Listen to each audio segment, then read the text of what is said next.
Sindh solid waste management के क़याम के बाद से हमने एक जो बहुत अच्छी चीज देखी अपने एरियाज में भी, और जहां जहां सिंध सॉलिड वेस्ट मैनेजमेंट ने काम शुरू कर दिया है वहां पर अब कचरा उस तरह से गलियों में सड़कों पे नजर नहीं आता कि जैसे पहले दूसरी जगहों पर नजर आ रहा था।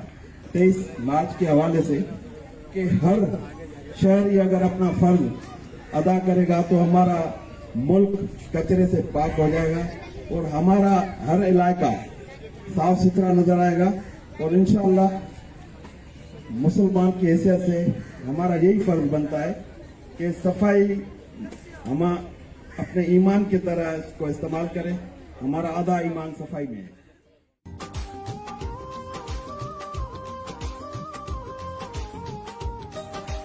मिट्टी के तावीज बना के नाम वतन का गले लगा के हर मुश्किल से Pakistan Pakistan Pakistan Team and Green!